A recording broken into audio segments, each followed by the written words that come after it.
पलवल जिले में बदमाशों के हौसले इतने बुलंद हो चुके हैं कि वह अपना खौफ कायम करने के लिए एक मामूली विवाद पर भी हथियारों से हमला करने से नहीं चूकते।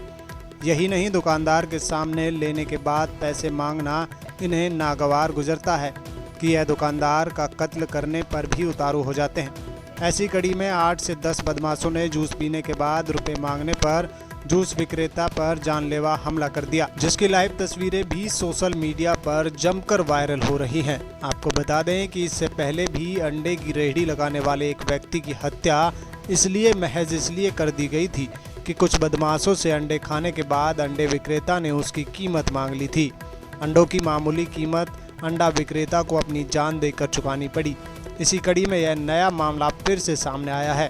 कैंप थाना प्रभारी यादराम ने बताया कि गांव कुसलीपुर निवासी दीपक ने पुलिस को दी शिकायत में कहा कि वह गांव में जूस की दुकान करता है। उसकी दुकान पर गांव के कुछ युवक जूस पीते हैं। जब वह उनसे जूस के रुपए मांगता है तो उसके साथ गाली गलौज करके धमकाया जाता है। रविवार की दोपहर को उसने उक्त युवकों से रुपए मांगे तो उन्होंने उस पर हमला कर दिया और लाठी डंडों से उसका हाथ तोड़ दिया। हमले में पूरी वारदात सीसीटीवी कैमरे में कैद हो गई। हमलावर गाड़ी में आए थे, जिनसे पीड़ित ने कुसलीपुर निवासी प्रदीप, दीपक और आकाश नामक युवक की पहचान कर ली है और बाकी उसके साथी थे जिन्होंने उस पर हमला किया था। पुलिस ने मामले की शिकायत के आधार पर सीसीटीवी फुटेज के आधार पर आरोपियों के खिलाफ मामला दर्ज कर लिया है। पुलिस का कहना है फिलहाल आरोपी पुलिस गिरफ्त से फरार चल रहे हैं। आरोपियों के ठिकाने पर दबिश दी जा रही है। जल्दी आरोपियों को गिरफ्तार कर लिया जाएगा। क्या नाम है जी आपका? मेरा नाम भैया दीपक है। हाँ दीपक जी, कल ये आपके साथ वारदात हुई थी, क्या मामला था पूरा? किस लिए जो लोग आपके साथ मारपीट कर रहे थे? सीसीटीवी जो फुटेज है वो भी वीडियो आपकी वायरल हो रही है सोशल मीडिया पर। सर वो मेरे पास 10-15 दिन से आ रहे थे और जूस पी के जाते थे और जब मैंने उनसे पैसे मांगे उनकी हम पैसे नहीं देंगे, ऐसे पियेंगे रोजाना जूस और जिसे तुझे बुलाना हो बुला ले। मैंने कहा भैया मैं तो किसी को नहीं बुला रहा। फिर उन्होंने मुझे सुबह मैं अपनी दुकान पे गया जैसे तो अपना सामान जमाया, उसके बाद मैं अंदर बैठ गया मैं तो अंदर वो 2-3 गाड़ी भर के आए और आते ही सीधा उन्होंने मारपीट चालू कर दी। क्या क्या था उनके हाथ में जो जिससे उनके हाथ में तलवार थी, डंडे थे, रॉड थी और 2 बंदे जो बाहर थे उनके पास हथियार था, कट्टा या पिस्टल जो भी ऐसा था, हथियार था। किस टाइम की वारदात है ये 10:37 ये 36 की वारदात है और जाते जाते भी वो बोल के गए हैं कि अगर कुछ भी कार्रवाई करने की कोशिश की ना तो सीधी गोली मार देंगे। हाँ, क्या नाम है, कहाँ के रहने वाले हैं? कुसलीपुर नंबर 2 के रहने वाले हैं वो। एक का नाम दीपक सन ऑफ जगदीश है, एक का नाम प्रदीप सन ऑफ वीरेंद्र है और एक जो दीपक लड़का है उसकी बुआ का लड़का है आकाश। टोटल कितने बंदे थे जिन्होंने? टोटल ये 7 या 8 बंदे हैं जो मेरी दुकान पे अंदर आए हैं और कुछ लोग जो बाहर गाड़ी खड़ी हुई हैं गाड़ियों में हैं। 2 लड़के बाहर हथियार लेके खड़े हैं कि कोई और जो बीच में ना बोले वो हथियार लेके खड़े हैं। कितना पैसा बकाया था आपका इनके? मेरे इन पे 700-800 रुपये थे दुकान के और मैंने जब इनको पैसे मांगने की कही इनके पैसे नहीं दे रहे। ये जो आपके साथ वारदात हुई है पहली वारदात है, इससे पहले भी कभी? नहीं, इन्होंने पहले मुझसे बस यही कहते थे, पहले तो कहते थे दे देंगे और उसके बाद में जब पैसे मांगे तो उनके पैसे नहीं देंगे। कहाँ कहाँ चोट आई है आपको? मेरे हाथ में फ्रैक्चर है, सर में फ्रैक्चर है, पैर में फ्रैक्चर है। वीडियो में देखा जा रहा है एक जो युवक है वो आपको बचाने का प्रयास कर रहा है, कौन है वो? वो मेरे पास लड़का काम करता है दुकान पे, जो लड़का मुझे बचा रहा है। उन्होंने उसको भी मारा है। शिकायत दे दी आपने? मैंने शिकायत सिर्फ अपनी की है, उस लड़के की उसको चोट नहीं थी इसलिए मैंने उसकी शिकायत नहीं की है। हाँ सर, ये कुसलीपुर गांव में दुकान में घुसकर जो है जूस विक्रेता के साथ जो है लाठी डंडों से मारपीट करने का मामला सामने आया है। क्या शिकायत दी है, इसमें क्या कार्रवाई की जा रही है? कल दीपक पुत्र लेखराज जी हैं जो कुसलीपुर के रहने वाले हैं, जिन्होंने रिया जूस नाम से कुसलीपुर मोड़ पे शॉप खोली हुई है। तो सुबह 10:30 और 11 बजे का वक्त बता रहे हैं ऑन कंप्लेन के मुताबिक कि मेरी दुकान पे आए 8-10 बंदे इन्होंने पहले भी मतलब जूस पीने के बाद पैसे ना देने पर मार पिटाई की है उनके साथ लाठी डंडे और वो बता रहे हैं से गिलास वगैरह से। तो केस अभियोग अंकित कर दिया गया है। मुकदमा नंबर 517 कल की डेट में रजिस्टर कर दिया। कार्रवाई की जा रही है, इन पर तफ्तीश की जाएगी और जो भी नाम है जिनके भी उनको जल्दी बरामद किया।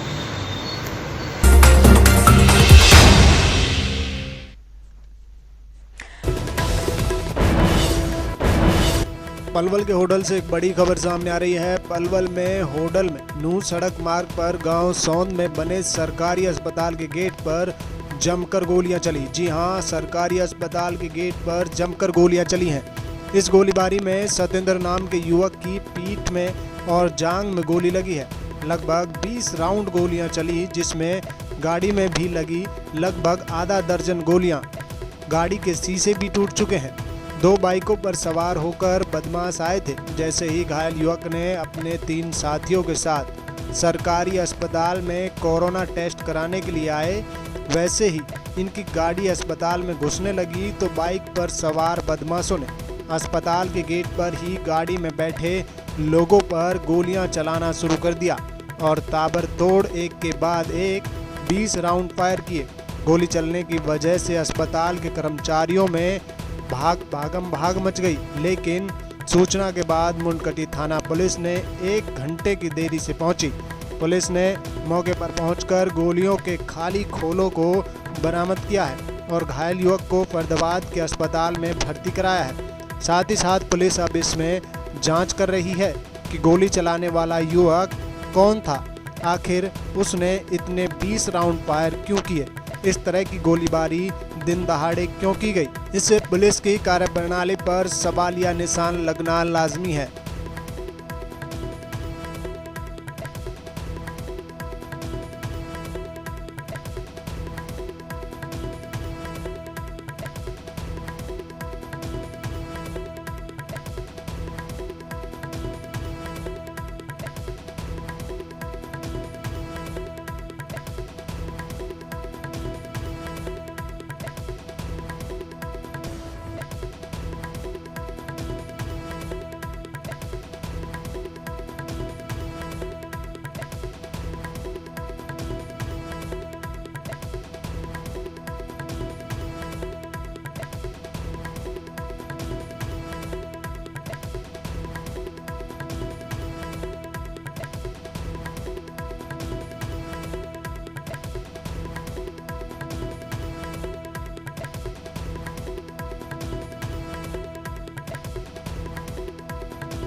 पलवल जिले में बदमाशों के हौसले इतने बुलंद हैं कि बदमाश दिन दहाड़े गोली चलाने से भी नहीं चूकते। पुलिस का कोई खौफ नहीं है।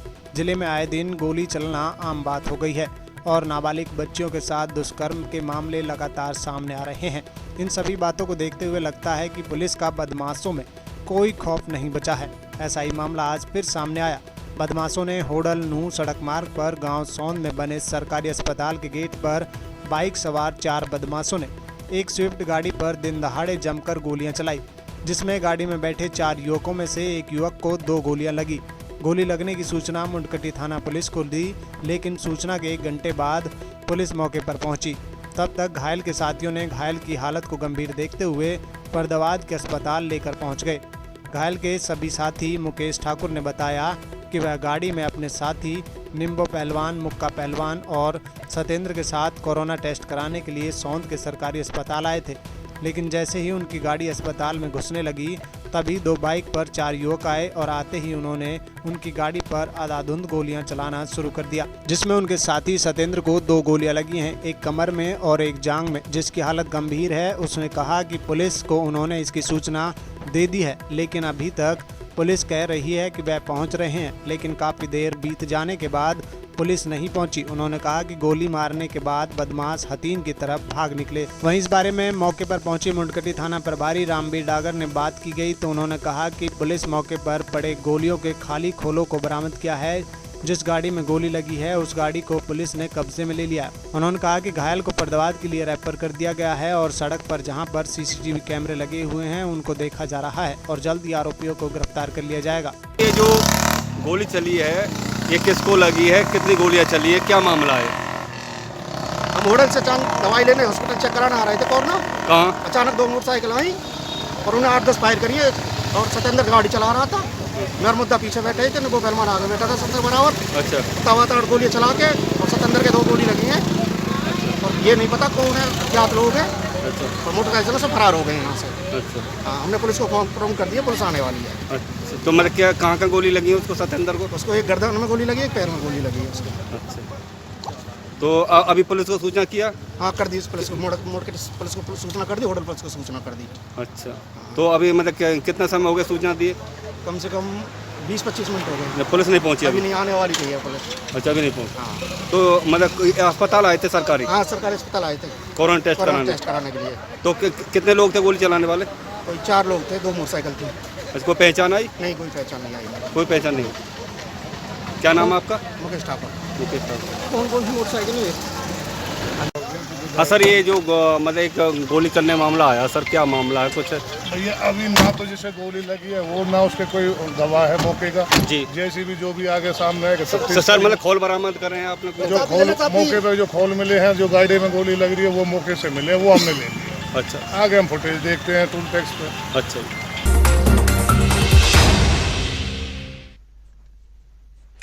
Anti vehicle theft staff Hathin की कमान संभालते ही स्टाफ के प्रभारी सुरेश भड़ाना ने वाहन चोरों पर अपना शिकंजा कसना शुरू कर दिया है।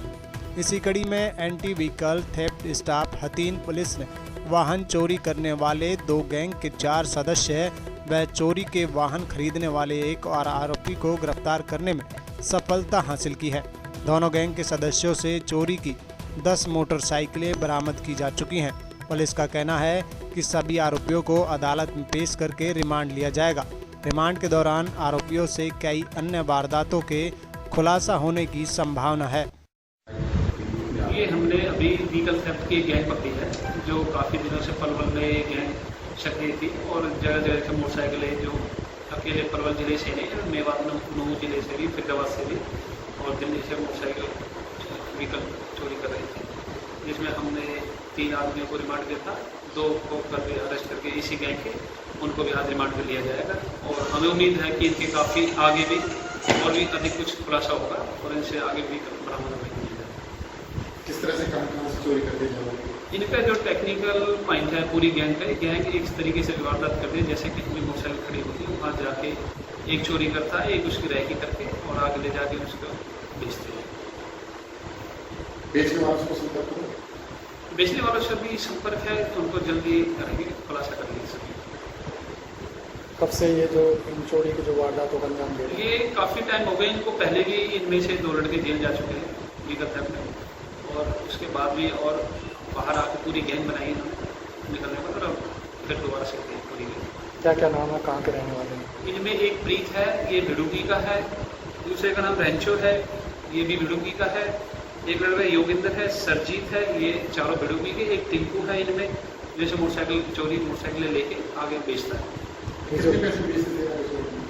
ये अभी तक जो इन्होंने बदला कि ऐसी भी मोटरसाइकिल जैसे स्प्लेंडर मोटरसाइकिल है तो उसको 3000 में भी जाती है, 5 में भी चली जाती है, बुलेट मोटरसाइकिल है उसको 10,000 में चली जाती है। गिरोह का मुखिया कौन है? इनका जो गिरोह का मुखिया है मोस्टली प्रीत है, ये ही इस गैंग का मुखिया है।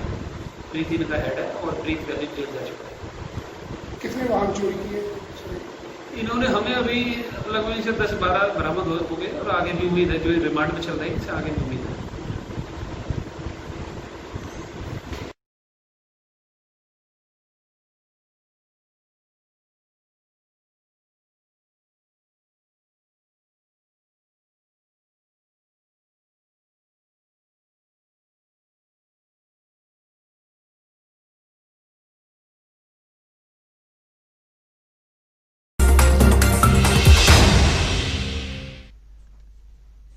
आज होडल नगर परिषद के चेयरमैन पद का चुनाव होना था, लेकिन यहां पहुंचे पूर्व चेयरमैन राजगोपाल ने बताया कि उपमंडल अधिकारी द्वारा 14 सितंबर को चेयरमैन पद का चुनाव कराने के लिए सभागार में 11 बजे पहुंचने का पत्र जारी किया गया था, जिसके अनुसार पार्षद तो निर्धारित समय पर सभागार पहुंच, लेकिन सब पर ताला लगा हुआ मिला और पार्षद सभागार के बाहर ही खड़े होकर चुनाव का इंतजार करने लगे।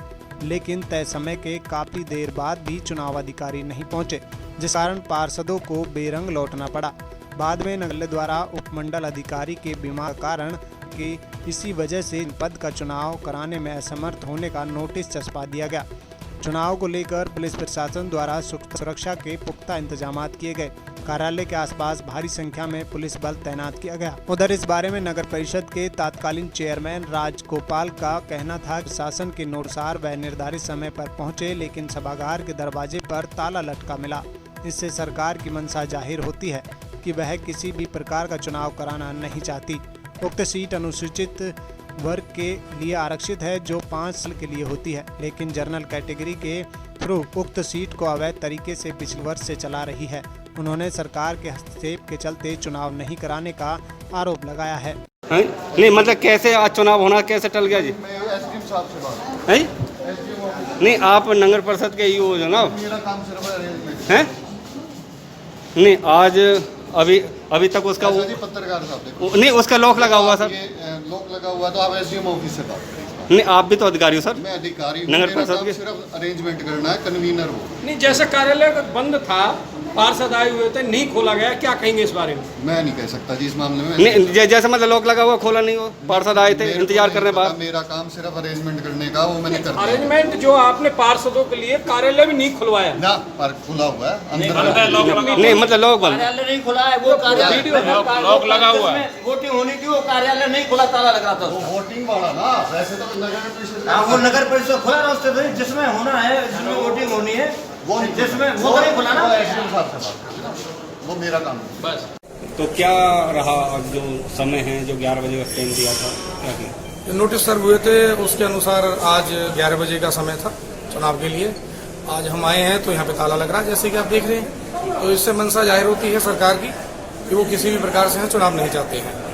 जबकि आपको सभी को मालूम है, जो ये सीट है आरक्षित सीट है, 5 साल के लिए होती है। इसमें 1 साल से सरकार एक अवैध तरीके से इस सीट को, जो कि आरक्षित सीट है, उसको जनरल कैटेगरी के थ्रू इसको चला रही है। तो जो आज किसके ऑर्डर पर ये चुनाव होना था? ये ऑर्डर तो इसमें डायरेक्टर साहब के थ्रू आया था इसमें, और डीसी साहब के माध्यम से ये लेटर एसडीएम साहब को कन्वेयर नियुक्त किया गया था इस मीटिंग के लिए। तो एसडीएम साहब ने ये मीटिंग करनी थी आज इलेक्शन की। अच्छा, तो यहाँ पार्षदगण आए हुए हैं? पार्षद आ रहे हैं, धीरे धीरे आ रहे हैं, अपने जा रहे हैं देख के ताला। मतलब ताला लगा हुआ है? हाँ जी, ताला लगा हुआ, वो तो आप भी देख रहे हैं। खोला नहीं। हाँ। तो क्या मानते हैं कि चुनाव होना नहीं होना? चुनाव, इसका मतलब तो यही है, चुनाव नहीं होना, मंशा ही नहीं है सरकार की चुनाव कराने की। तो ये वो राजनीतिक दबाव की वजह से चुनाव को टाला जा रहा है क्या है? जब कोई अधिकारी अनुपस्थित होएगा तो उसका सीधा सा मतलब है सत्ता दल का उसमें हस्तक्षेप है। पूरी तरह ये क्लियर है, सरकार नहीं चाहती यहाँ चुनाव हो।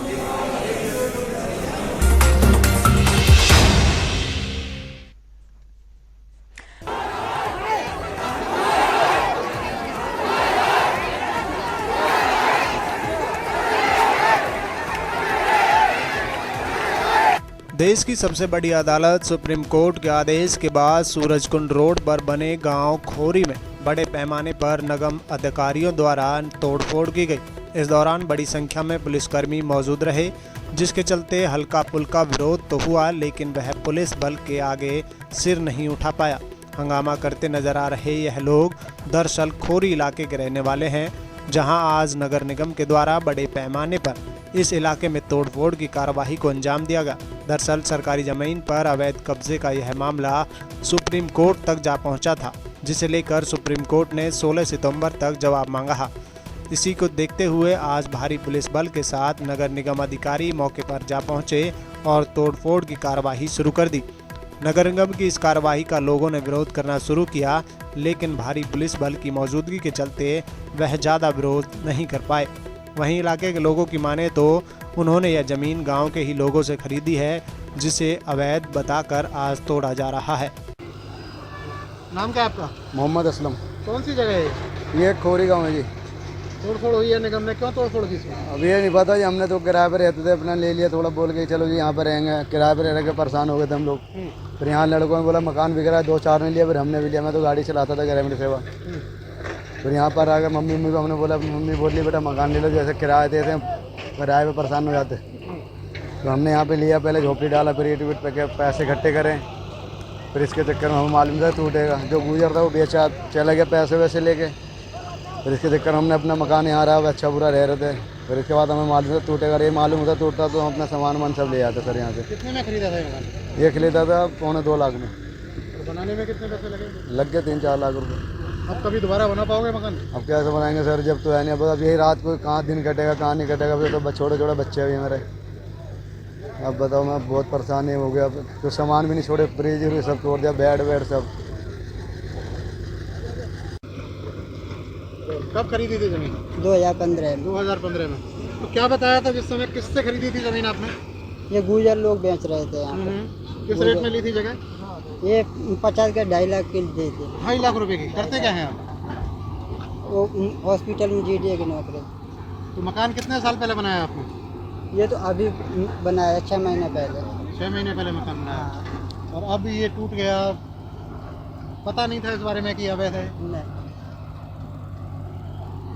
अब कैसे करेंगे, कैसे रहेंगे, कहाँ रहेंगे? अब क्या करेंगे, जो भी डालेंगे कहीं किराए पे जाएंगे, बच्चों को पालना ही है। कैसे ये लोग जो बेच कर चले गए, इनका गुस्सा नहीं आता है कि तुम्हें अवैध बेच कर चले गए? गुस्सा करके क्या कर सकते हैं? आपने तोड़ दिया, आपसे कुछ नहीं बोल सकते। ये पता होता पहले खरीदते नहीं। कितने पैसे खर्च कर दिए आपने मकान को बनाने में, ज़मीन खरीदने में? 5-6 लाख रुपए लगे। 6 लाख रुपए लग गए। वो पूरा बन गया था इसको। ये मकान सामने वाला। ठीक। सर नाम और डेजिग्नेशन एक बार बता दो। ओमवीर सिंह नाम है और एग्जीक्यूटिव इंजीनियर हूँ म्युनिसिपल कॉर्पोरेशन फैजाबाद। तो तोड़फोड़ आज चल रही है, कौन सा इलाका है, वजह क्या? खोरी की ज़मीन है, MCF की ज़मीन है खोरी गांव की। और इसमें सुप्रीम कोर्ट ने आदेश पारित कर रखे हैं इसको पूरी तरह खाली करके देने के लिए। इस तरह से कर रहे थे। कितने मकान लगभग यहाँ बने हुए हैं तोड़फोड़ की? मकान देखो, मकान कहने को तो 5-6 हज़ार मकान बने हुए हैं लगभग इस ज़मीन पे। पर फिलहाल हमारा अब तक हमने ना तो कुछ 300-350 मकान तोड़ दिए हैं। बाकी देखो क्या व्यवस्था बनती है आगे तक। कितने मकान तोड़ने की प्लानिंग? कम से कम आज हमारा 1000 मकान तो है कि टूटे कम से कम। आरोप इस बात के लगते हैं कई बार कि नगर निगम जब ये निर्माण हो रहे होते हैं तब नहीं होता, ऐसा निर्माण नहीं के है। बाद तोड़फोड़ करने के लिए निगम के अधिकारी पहुंचते हैं। ऐसा नहीं है, और नगर निगम समय समय पर अपनी कार्रवाई करता है। कुछ परिस्थितियाँ ऐसी हो जाती हैं कि कई बार हमें फोर्स नहीं मिल पाती, या स्टाफ अवेलेबल नहीं होता, या मशीनरी नहीं होती, इस तरह की दिक्कत हो जाती है। बाकी वैसे बराबर कार्रवाई चलती है। तो आज कितनी फोर्स बुलाई गई है? 1500 पुलिस फोर्स है, फॉरेस्ट डिपार्टमेंट से भी हैं, और फायर ब्रिगेड भी हैं, और मेडिकल उससे भी एम्बुलेंस आई हुई हैं, वो भी हैं। क्या कहते हैं, 12 JCB हैं, एक पोकलेन मंगा रखी है, फायर की मशीन भी है, फायर ब्रिगेड की। तो बड़ी कार्रवाई तोड़फोड़? हाँ, बहुत बड़ी कार्रवाई है। कब तक जारी रहेगी? सब शाम को 4-5 बजे तक चालू रहेगी। नाम क्या है आपका? मेरा नाम गीता है। ये कौन सी जगह है जहाँ पर आप रह रहे थे? सरदार कॉलोनी। सरदार कॉलोनी है ये, लाल कुआ और 3 नंबर चुंगी। और ये जो सूरजकुंड में पुलिस है वो भी हमारे यहाँ 50-50 हजार रुपया लेके जाती थी। और जो डीलर आते थे वो लोग भी 20-20 हजार रुपया बनाने के लेते थे। और अलग अलग लगाई है ना, वो भी उसका भी। और 5,000 रुपया गज ली थी हमने जमीन। सर ऐसे नहीं ली थी कभी। सबके हाथ जोड़ रहे थे कि एक कमरा हमारा छोड़ दो, एक घर छोड़ दो। और आप देखो बताओ, अब बच्चों को लेके कैसे जाएंगे और क्या करेंगे बताओ जंगल में? अब क्या करेंगे, अब कहाँ जाएंगे? कहाँ जाएंगे बताओ, कुछ है ही नहीं। तो पुलिस वालों बीमारी वैसी चल रही है। बीमारी अब कहाँ गया कोरोना? यही अब कोरोना कहाँ है, कुछ भी नहीं है। नाम क्या है? मेरा नाम डोली। डोली, क्या शिकायत क्या है? यही शिकायत है, हम लोग कहाँ जाएंगे अपने छोटे छोटे बच्चों को लेके हैं। इन्होंने तो तोड़ दिया। अगर एक ईंट भी लगाई है ना हम लोगों ने, तब भी उन्होंने पैसा लिया है पुलिस वालों ने। वाले तो कह रहे हैं कि अवैध कॉलोनी है पूरी तरह। अवैध हो गए पता नहीं, वो नहीं क्या अवैध कॉलोनी है तो कब्जा क्यों करा उन लोगों ने? उन लोगों ने तो हमें बेची थी, तभी तो हम लोगों ने ली। हमने अपने आप तो ली नहीं, बेची थी तभी तो। खरीदी है हमने, खरीदी करके सब हमने हमने रहे हैं इनमें बना के। ये नहीं है कि हमने मुफ्त में रहे हैं। आधार कार्ड भी हमारा ही प्रूफ पे है, ये नहीं कि नहीं है आधार कार्ड भी हमारे से है, सब चीज है। इन लोगों ने हमारे कागज भी बनवाए, सब कुछ करा, तब भी लोगों ने कहाँ जाएंगे? यही तो देखो सामान ऐसे ही पड़ा है, छोटे छोटे बच्चे हैं, लॉकडाउन में कहाँ जाएंगे? काम धंधा है नहीं, सबकी नौकरियां छूटी पड़ी हैं, सैलरी मिल रही है, कहाँ से खर्चा चला रहे हैं? किसी का है किसी का नहीं है। क्या बहुत लोग निकाल दिए सर। मेरा नाम राजेंद्र सिंह है। राजेंद्र मैं ये कह रहा सर कहाँ जाएंगे बताओ सामान लेकर? हमने खरीदी बनाई, इन्होंने सब लोगों को पता था, अधिकारी लोगों को भी पता था कि बनने के रोज चिराई, सर कल भी चिराई हो रही थी यहाँ पे, किसी ने पुलिस ने किसी ने नहीं रोका, कोई भी सब आते थे जाते थे, पैसे ले और चले गए सर। अब कहाँ जाएंगे बच्चों को लेकर? अब बताओ, ये भी नहीं बोला कि 2 दिन क्या हफ्ते पहले क्या आपको तोड़ेंगे हम इसको, अब खाली करो। सो कल भी नहीं बोला, कल भी पुलिस से पूछा था हमने, बोल फरीदाबाद से गुजरने वाली गुरुग्राम और आगरा नहर में बाईपास बड़ौली पुल से 2 सगी बहनों ने छलांग लगा दी। सूचना मिलते ही पुलिस टीम और दमकल विभाग मौके पर पहुंचा तथा कथित नहर में कूदी दोनों बहनों को खोजने में जुट गया, क्योंकि अभी इस घटना की आधिकारिक पुष्टि नहीं हुई है। पुलिस कर्मियों ने बताया कि उन्हें जानकारी मिली कि राजस्थान के रहने वाले एक परिवार की 2 बहनों में झगड़ा हुआ और दोनों ने नहर में छलांग लगा दी, मगर आसपास पूछने पर किसी ने ये पुष्टि नहीं की कि दोनों बहनों को कूदते देखा है, मगर फिर भी शक के आधार पर दोनों युवतियों को नहर में जांच की जा रही है। वहीं नहर किनारे रहने वाली 10 साल की युवती ने बताया कि उसने नहर में एक युवती के बाल और दूसरी के हाथ पानी में तैरते देखे हैं। हालांकि वहीं नहर किनारे रहने वाले अन्य लोगों ने इसके लिए साफ इनकार कर दिया। उन्होंने किसी को नहर में कूदते नहीं देखा है। नाम क्या है आपका? संगीता। संगीता, आपकी उम्र कितनी है? 10 साल। संगीता, आपने थोड़ी देर पहले क्या देखा था यार नहर के अंदर? क्या देखा था आपने? 2 लड़कियां जा रही थी। लड़कियां पानी में थी? 2 लड़कियां, तो कहाँ देखा था आपने? किस जगह देखा था? कितनी देर तक वो दिखाई दी आपको? बता दो। मेरे को आधी दूर से मतलब एक अंकल उधर से आ रहे थे, मैंने उस तरफ निगाह करी तो वहाँ पे एक मतलब बाल उसके दिख रहे थे, और जो इधर आ रही थी वो उसके पैसे से करके हाथ कर रही थी, बस इतना। फिर मैं वो मतलब अंदर चली गई, तो फिर मैंने प्लॉट में अपना शोर मचा दिया। अच्छा, कितने देर पहले की बात है बेटा? ये टाइम तो मैंने देखा नहीं। अब से 1 घंटे 1.5 घंटे कितनी देर पहले? यहाँ इतना ही होगा। बिमला। आप नहर के किनारे रहते हैं? हाँ, यहीं रहते हैं। आपको छोटी बच्ची ने आवाज़ दी थी, बुलाया था आपको, क्या दिखाने की कोशिश की है? वो दिखाने लड़की को बुलाने लाई थी, तो हमने देखे आए थे, तो वहाँ दिखा कुछ नहीं था मेरे को। क्या बताया था लड़की ने? कह रही चलो आंटी उसमें देखो लड़की 2 कूद के आई है, देख लो चले हैं। किस में कूद के आई? नहर में। नहर में? हाँ। तो आपने यहाँ के क्या देखा? इसमें हमका दिखी नहीं, हम देखे आए, दिखी नहीं थी को। अच्छा। हाँ, फिर मैं तो वापिस चले गए। तो लड़की ने बताया कि और क्या बताया? कितने लोग हैं जो नहर में कूदे थे? कितनी लड़कियाँ? 2 लड़कियाँ बताई थी। 2 लड़की। हाँ। तो जानते हैं आप उन्हें, वो कहीं आसपास? नहीं, हम लोग नहीं जानते भैया उनको। मेरा प्रेम। कहाँ रहते हैं आप? मैं इसमें। प्रेम, ये पुलिस घूम रही है नहर के किनारे, कौन सी नहर है और क्या कुछ हुआ है यहाँ पे? ये पे सब हम तो अभी प्रेस करके आए, बस 10 मिनट हुए मेरे को आने से। सब बताया, मैं देखने चले आए। हाँ। बोले थे 2 लड़की कूद गई। 2 लड़की कूद गई है? हाँ। नहर के अंदर? नहर के अंदर। कौन सी नहर है ये? बाईपास बड़ौली। अच्छा, बड़ौली पुल के पास? जी हाँ। 2 लड़की कूदी है? हाँ। तो किसी ने देखा उनको? मतलब अब मैं तो बता नहीं सकता, मैं तो नहीं देखा। मैं तो कुछ लोग कह रहे कि हाथ देखे। हाँ, तो वही तो मैं बोल रहा हूँ कि जो देखा तो बोल दो, उसमें होना नहीं कुछ किसी का। पुलिस ढूंढने लग रही है? पुलिस तो ढूंढ रही है। अच्छा, तो 2 लड़कियों उम्र कुछ पता है? कुछ पता चलता है कहाँ की रहने वाली, कौन है? अब ये नहीं पता भाई जी। यहाँ के आसपास में मकान नहीं बता रहे उनका? अब ये तो नहीं बता सकते हैं, ये तो मैं बता नहीं सकता हूँ। अभी कुछ मिला नहीं है? नहीं। सूचना मिली है 2 लड़की गिरी है नहर में, क्या है सारा मामला? ये अभी हमें अपने कंट्रोल रूम से सूचना मिली है, वो बड़ौली पुल है जहाँ इसके साथ में किराए पर रहते हैं, पीछे राजस्थान के रहने वाले हैं। वो उनका दोनों लड़कियों का आपस में कोई झगड़ा हो रहा था, पर मैंने तो कई आदमियों से पता किया है कि उन्होंने खाली लड़ता देखा है, कूदते हुए किसी ने भी नहीं देखा है अभी। और उनकी खोजबीन हमने फायर ब्रिगेड बुला ली है, जिसकी खोजबीन चल रही है। तो क्या बच्चू सिंह जी, पुलिस ने ये जानने की कोशिश नहीं की कि वो लड़की लड़ती हुई घर भी तो हो सकती है अगर नहर में कूदते किसी ने नहीं देखा? घर हमने चेक करी है और पुलिस इन्वेस्टिगेशन में लगी हुई है, SHO साहब स्वयं लगे। अच्छा, तो क्या कुछ कार्रवाई चल रही है? अभी तो सर्च ही कर रहे हैं जी, उनकी ढूंढ रहे हैं उनको। अच्छा, तो अभी कुछ नहीं पता चल पाया? अभी कुछ नहीं। कितनी उम्र है, क्या क्या नाम है? एक छोटी लड़की की लगभग 13 साल उम्र है, बड़ी लड़की की 15 साल उम्र है। तो यहीं पास में रहती हैं ना? हाँ, बाईपास पे रहती हैं।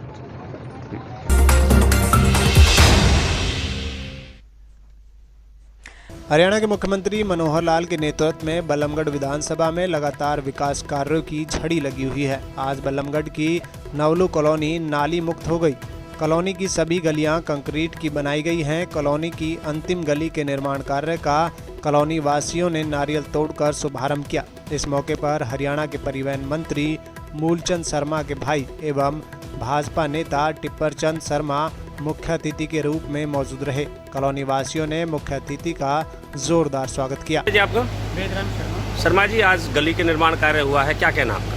ये शर्मा जी की मेहरबानी हुई है। पहले 6 गली बन चुकी थी, अब 7वीं गली का लास्ट ही है। तो शर्मा जी का, दूसरे शर्मा जी का बहुत बहुत धन्यवाद जो उन्होंने हमारे सारी कॉलोनी को पक्का कराया। क्या क्या फ़ायदा होंगे अब आपके इस कॉलोनी पक्के? लोगों को सुविधा रहेगी आने जाने में और सफाई रहेगी। मेन तो ये स्वच्छ भारत। कितने सालों से ये इनकी हालत कभी थी पुरानी सरकार में, कभी कुछ हुआ हो? ये लगभग 5-6 साल से मतलब कॉलोनी की खंजा थी, बहुत डिमांड थी। अच्छा, इसको बनना बहुत जरूरी था, इसलिए शर्मा जी का बहुत बहुत धन्यवाद जो हमारे आज निर्माण। ठीक सर, आज गली का उद्घाटन किया है, कब तक बनकर तैयार होगी और कितनी गलियां अभी बाकी हैं यहाँ? आज नवलू कॉलोनी में RMC रोड की जो गली बन रही है, ये लास्ट की गली है हमारी। और नवलू कॉलोनी में एक भी गली नहीं बची है इस 5 साल के दौरान। 6 महीने लेट तो हो गया कोविड की वजह से, तो ये लास्ट की गली है हमारी। ये भी आज संपूर्ण काम होने जा रहा है। एक क्या खासियत देखी जा रही है? नालियों को बंद किया जाता है और ताकि गंदगी ना फैले, इस तरीके की क्या योजनाएं आपके द्वारा चलाई जा रही हैं? मोदी, मनोहर और मूलचंद जी का एक नारा था, स्वच्छता अभियान, सबका साथ सबका विकास।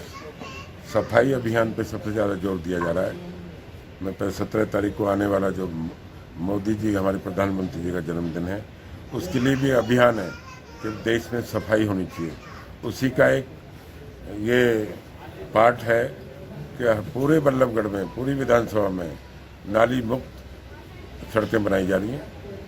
और टोटल RMC, ये RMC नहीं है तो कहीं टाइलों की बन रही है, वहाँ भी नाली ख़त्म करें ताकि सफाई रहे। तो क्या फ़ायदा लोगों को मिल रहा है नालियाँ ख़त्म होने से? ये तो लोग ही बताएंगे। हमें तो ऐसा लग रहा है, लोग जब रात को निकलते हैं लोग तो ये कहते हैं नया बल्लभगढ़ बना है।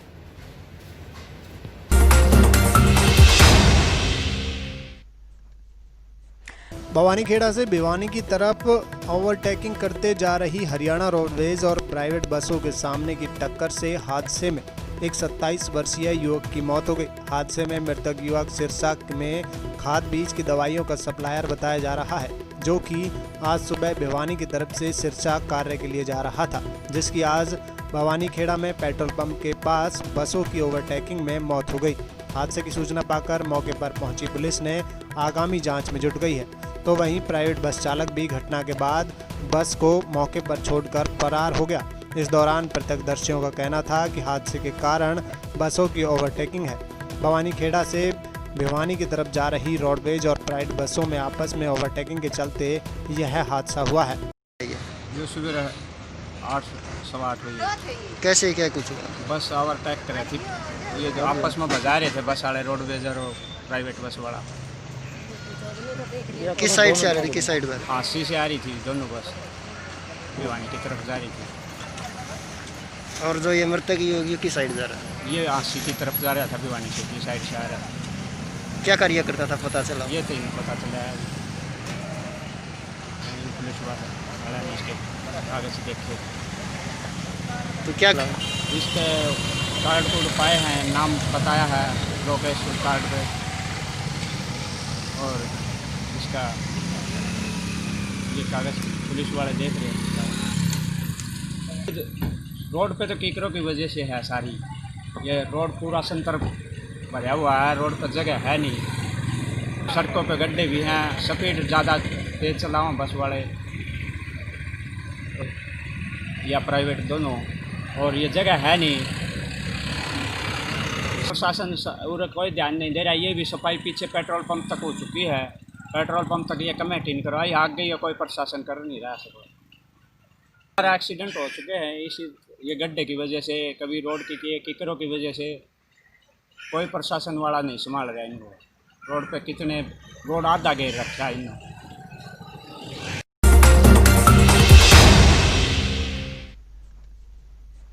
सिद्धार्थनगर में हिंदी दिवस के अवसर पर भाजपा युवा मोर्चा द्वारा CHC इटावा में रक्तदान शिविर का आयोजन किया गया। कार्यक्रम में बतौर मुख्य अतिथि बेसिक शिक्षा मंत्री डॉक्टर सतीश द्विवेदी ने हिस्सा लिया। इस अवसर पर भारी संख्या में लोग मौजूद रहे। शिक्षा मंत्री डॉक्टर सतीश द्विवेदी ने कहा कि प्रधानमंत्री नरेंद्र मोदी जी का आगामी 17 सितंबर को जन्म दिवस है। इसको लेकर आज से एक सप्ताह तक पूरे देश में कार्यक्रम किया जाएगा, जिसमें हर जिले में 70 लोग रक्तदान करेंगे। वह 70 जगहों पर रक्तदान शिविर का आयोजन किया जाएगा, जिसके क्रम में आज सिद्धार्थनगर में रक्तदान का आयोजन भारतीय जनता युवा मोर्चा द्वारा किया गया है। आज हमारे प्रधानमंत्री जी श्री नरेंद्र मोदी जी का जो 17 सितंबर को 70वां जन्मदिन है, उस उपलक्ष्य में भारतीय जनता पार्टी पूरे देश में आज जो अंतर्राष्ट्रीय हिंदी दिवस है 14 सितंबर, आज से लेकर के 20 तारीख तक एक सप्ताह का कार्यक्रम पार्टी चला रही है, जिसमें कई तरह के कार्यक्रम होने हैं। हर ज़िले में 70 लोग रक्तदान करेंगे, हर ज़िले में 70 स्थानों पर वृक्षारोपण होगा, 70 स्थानों पर स्वच्छता अभियान चलाया जाएगा, 70 दिव्यांगों को उनके सहायता करने वाले उपकरण उपलब्ध कराए जाएंगे। ऐसे सभी पूरे भारत के सभी ज़िलों में इस तरह के कार्यक्रम किए जाएंगे, ताकि पूरे देश, क्योंकि हमारे माननीय प्रधानमंत्री जी हमेशा ये कहते हैं कि जन्मदिन मनाने की आवश्यकता नहीं है, लेकिन पार्टी ने उनके जन्मदिन को सेवा दिन और उनके जन्मदिन के सप्ताह को सेवा सप्ताह के रूप में मनाने का निर्णय लिया है। उसी उपलक्ष्य में आज जनपद सिद्धार्थनगर का ये जो रक्तदान का कार्यक्रम है, भारतीय जनता युवा मोर्चा के नेतृत्व में यहाँ इटवा सामुदायिक स्वास्थ्य केंद्र में आयोजित है। उसी कार्यक्रम के उद्घाटन के लिए आज हम लोग यहाँ।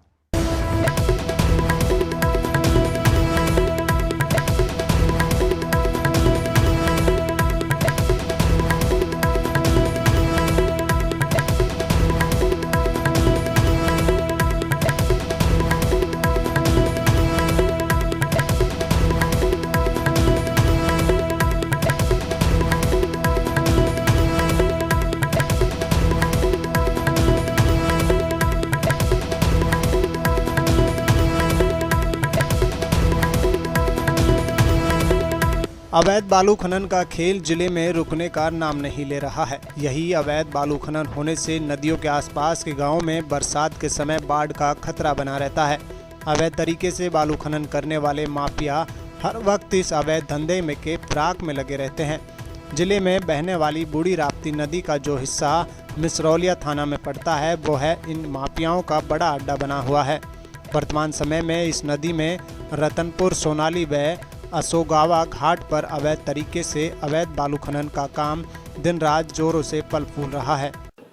देखिए, बालू खनन 3 महीने के लिए जुलाई, अगस्त, सितंबर में रोका जाता है और कुछ जगह से जहां से शिकायतें भी प्राप्त होती है तो उसमें एनफोर्समेंट की कार्रवाई भी की जा रही है। ये भी संज्ञान में है कि कुछ इन इलाकों में मतलब लोगों के द्वारा मतलब साइकिल में या बैलगाड़ी में इस टाइप से खनन किया जाता है, तो निर्देशित भी किया गया और इस पे कड़ी कार्रवाई भी की जाएगी और ऑलरेडी भी की जा रही है, तो इसको दिखाया जाए।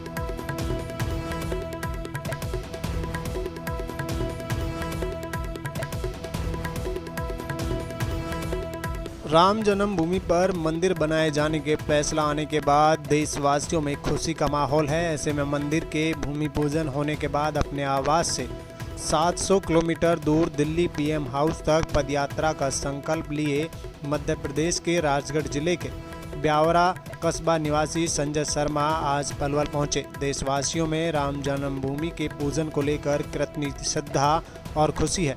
इसका जीता जागता उदाहरण पलवल में तब देखने को मिला जब राम जन्मभूमि पूजन होने पर अपना संकल्प पूरा करने के लिए मध्य प्रदेश के राजगढ़ जिले के ब्यावरा कस्बे से 19 अगस्त को पदयात्रा पर निकले राजगढ़ के संजय शर्मा सैकड़ों किलोमीटर पैदल चलकर पलवल पहुंचे।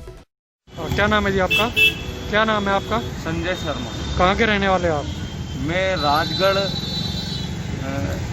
जिला राजगढ़ ब्यावरा मध्य प्रदेश का रहने वाला हूँ। ये जो पैदल यात्रा आप निकाल रहे हो हाथों में तिरंगा लेकर के, क्या उद्देश्य है, किस लिए निकाल रहे हो?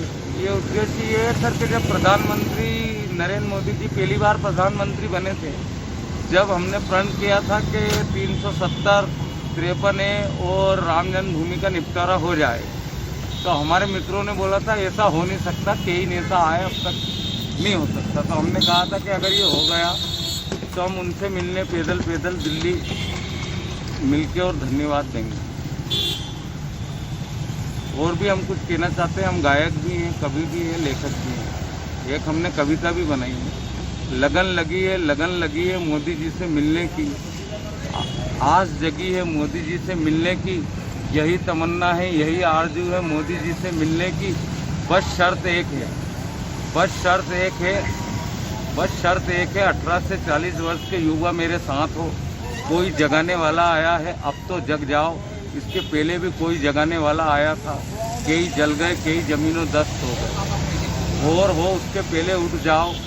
पहले पीढ़ी अंग्रेजों की, मुगलों की गुलाम थी, फिर अंग्रेजों की गुलाम थी, अब अपनों की गुलाम है।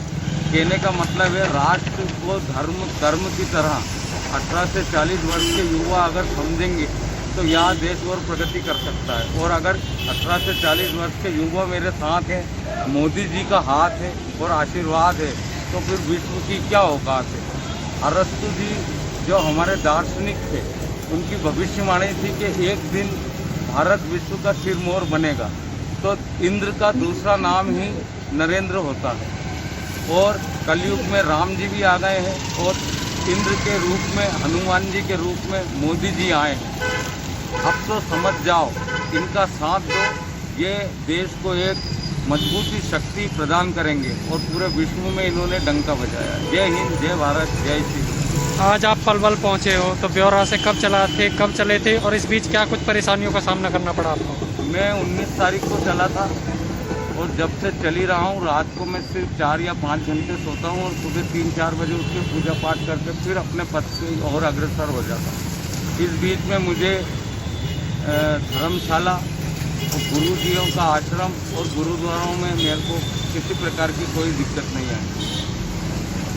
तो वहीं खाना खाते हो? वहीं खाना खाता हूँ, वहीं वो नहाने की व्यवस्था कर देते हैं, सारी व्यवस्था। अब आगे कहाँ तक आपकी ये जो पैदल यात्रा है, कहाँ तक जाओगे आप? ये मैं PM हाउस तक जाऊँगा, और मुझे विश्वास है देश का चौथा स्तंभ भी मुझे